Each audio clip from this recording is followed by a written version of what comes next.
Now we go to Vincent Lavery from the United States again. So he's been involved in a lot of writings on the war on drugs. So it should be very interesting to hear what Vincent has to say now. Here, Vincent.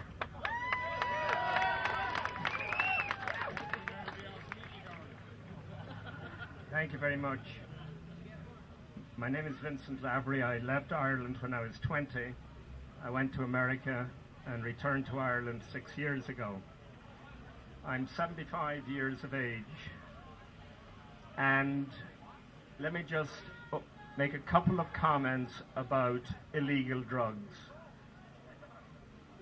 First of all, most drugs by definition can be dangerous. Let us not forget that.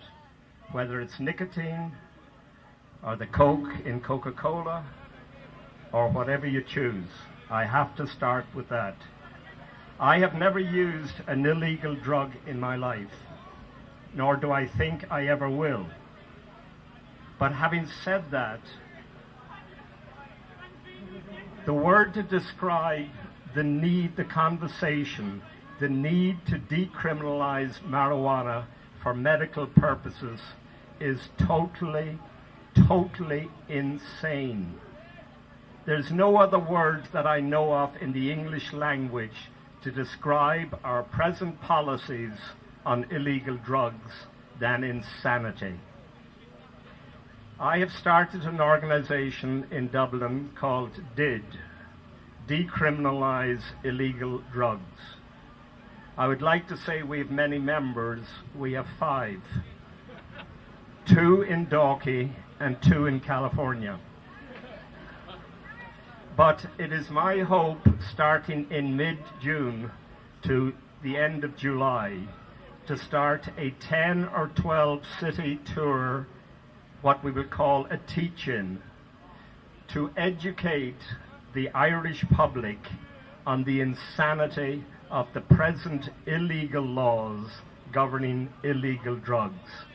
Because I am firmly believe, ladies and gentlemen, that if the Irish public, maybe the people across the street who wonder what we're all about are thinking, if they are given the opportunity of hearing the facts regarding the present state of illegal drugs across this earth, they will come on our side. Last week in Dalkey, I had the occasion to speak to 10 people over 70 years of age, and the title of my talk was, "The Present Laws on Illegal Drugs Are Insane." At the end of that talk, those 10 people over 70 years of age gave me a standing ovation. It wasn't because of my oratory. It wasn't because of my logic. It wasn't because of the points I made.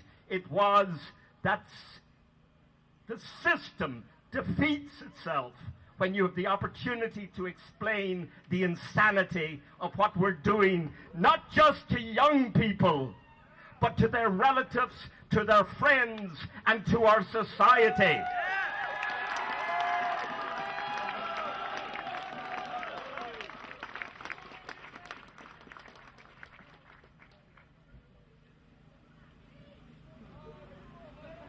In 1994, 16 years ago, I read an article in the Irish Times while I was living in California. I used to get the Irish Times once a week. And the headline of the article was, April 1994, Gardaí want boats to help combat drug importation. I'm glad to see some of you smiling. The insanity of it. Recently in Mexico, the drug cartels constructed 3 submarines and brought cannabis and other drugs from Acapulco to San Diego. Each of those submarines cost 1.9 million euro. 48,000 people have died on the streets of Mexico in the last 4 years because of illegal drugs. Mexico is slowly becoming a failed state, and Ireland may be 10 or 20 years behind if we do not take a serious look on this issue. I am serious. What happened in Mexico and what is happening in Colombia and Afghanistan and Sri Lanka, and you can go on and on. It's only a matter of fact before we get more than the number of murders we're presently having across this country. In Ireland, you do not need to fear strangers. You need to fear, if you are in the drug business, your loved ones, because they are the ones who are killing each other. Let me close with a letter that I wrote to the Irish Times in response to that article. May the 9th, 1994, the editor of the Irish Times, Dublin, Ireland. Dear editor, your article 2 May 1994 states that the Gardaí are seeking additional funds to combat drug importation into Ireland. Please permit me to suggest that the Irish government should not waste taxpayers' money on such an investment. As long as the huge profits that presently exist from the sale of illegal drugs, any monies invested in combating drug importation on the southern and western coasts, never mind the north or the east coasts, will be wasted. The sellers will move to the northern and the eastern coasts if the Gardaí efforts were to be successful. The first seller of the drug cannabis receives in 1994 approximately €10. The seventh and final distributor of the drug receives over €1.7 million. With these profits, no government can prevent the sale of this illegal drug. It is time for the Irish government to debate the issue. It is time for the Irish government to debate the issue and pass appropriate legislation for the distribution of all illegal drugs through recognized medical channels. Take the profit out of illegal drugs, and consumption, crime, and heavy addiction will decrease in Ireland. Do not follow the errors which the government of the United States has and continues to make in this matter. It has been an honor to watch your spirit today. And I don't say that patronizingly, but I say it because I am convinced there is a wind blowing across this country in which the public, the Irish public, will stand up and say, educate me on this issue. Don't scare me. Don't scare me. Don't scare me.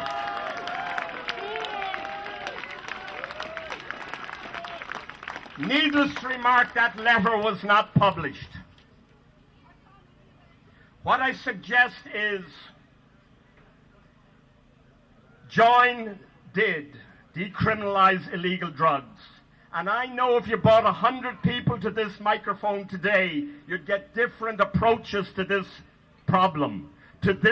Not only is it a problem, but it's part of the human nature wanting to change the chemicals in our brain. I do it every day. I do it every day. I smoke a few Marlboro cigarettes. I drink Heineken and Guinness. I drink coffee and tea. We all do it. Should we do it? That's your decision.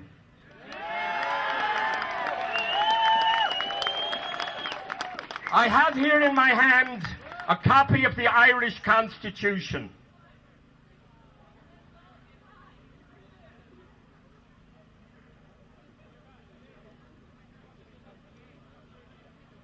A copy of the Irish Constitution.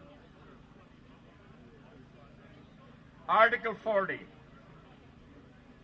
No citizen shall be deprived of his personal liberty, save in accordance with laws.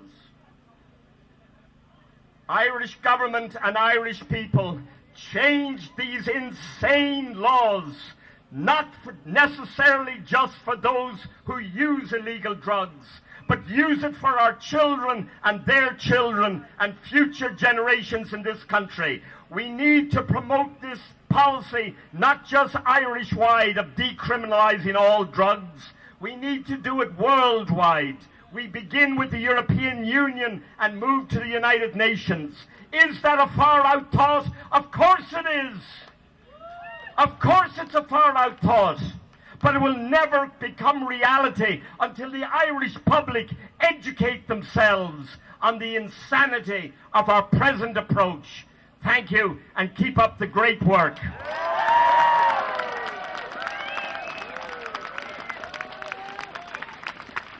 Thank you, Vincent. Well, prohibition does not work.